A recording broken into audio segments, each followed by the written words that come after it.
Sir, I heard that you were in Pakistan for 5 years. 7 years. 7 years, wow. Yeah, I lived. Sir, any such incident of Dharma Sankat? Like you had to make some decision, either this or that. मैं आपको एक छोटी सी घटना सुनाता हूँ, ये इसलिए क्योंकि किसी ने अखबार में छापी थी कुछ साल पहले। ऐसा हुआ कि वहां पर एक लाहौर के अंदर में एक बड़ी भारी वो है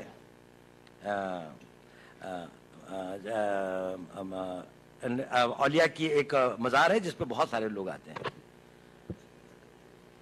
तो नेचुरली मैं क्योंकि एक मुस्लिम उसमें रहता था और उसके साथ में रहता था, तो मैं वहाँ से गुजर रहा था और मैं उस औलिया के उसमें आया और मस्जिद से वापस आया और एक उसमें मिला। तो एक आदमी एक कोने पे बैठा हुआ था, बड़ी आकर्षक उसका व्यक्तित्व था, बड़ी सफेद लंबी दाढ़ी थी। उसने मुझे बुलाया।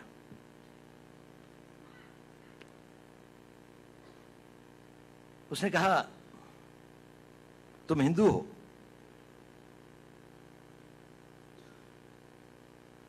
मैंने कहा नहीं।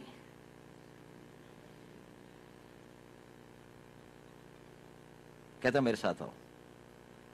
मैं उसके साथ चला गया। वो मुझे 2-4 गलियां ले जाके छोटे से कमरे में ले गया। उसने दरवाजा बंद कर दिया। उसने कहा देखो तुम हिंदू हो। मैंने कहा आप क्यों कहते हैं ये? कहने लगे, उसने कहा देखिए आपके कान छिदे हुए हैं। अब पता नहीं, बचपन में हमारे यहाँ एक प्रथा है, मैं जहाँ का रहने वाला हूँ, कि कानों को छेदने के एक कान वेदन का एक वो होता है, एक वो है। अब शायद कम हो गई है, लड़कों की नहीं, अब लड़कियों की होती है, लेकिन मेरे टाइम पे लड़कों की भी होती थी। तो मैंने कहा हाँ ये तो है कि मैं जब पैदा हुआ था तो था। मैंने कहा मैं बाद में कन्वर्ट हुआ। उसने कहा तुम बाद में भी कन्वर्ट नहीं हुए। खैर उसने कहा कि इसकी प्लास्टिक सर्जरी करवा लो, इस तरह से घूमना ठीक नहीं है। मैंने कहा अच्छा।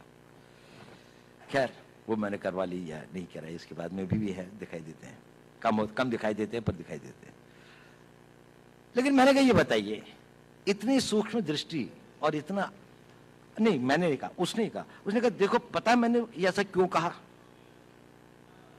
मैंने कहा क्यों? उसने कहा क्योंकि मैं भी हिंदू हूं।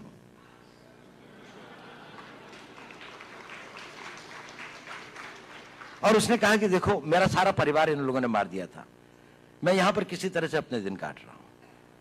मुझको बहुत खुशी होती है जब आप लोगों को देखता हूं, लेकिन मैंने भी अपना बेस बदला हुआ है। लेकिन देखो इस कमरे के अंदर, और फिर उसने एक अलमारी खोली, उसके अंदर में एक शिव जी की और एक दुर्गा की एक वो रखी थी। उसने कहा देखो मैं इनकी पूजा करता हूँ, लेकिन बाहर जाकर मस्जिद के अंदर में सब लोग मेरे को यहाँ का एक रिस्पेक्टेड उलेमा समझ लीजिए, उलेमा तो नहीं लेकिन वो समझ लीजिए, मतलब रिलीजियस मैन की तरीके से वो करते हैं। ये एक छोटी सी घटना है, लेकिन बड़ी मेरे को वो लगी। कभी मेरी में इच्छा भी होती थी कि मैं उनकी कोई मदद कर सकता या हो सकता, लेकिन कभी ऐसा हुआ नहीं, लेकिन वो ऐसा था। चलिए।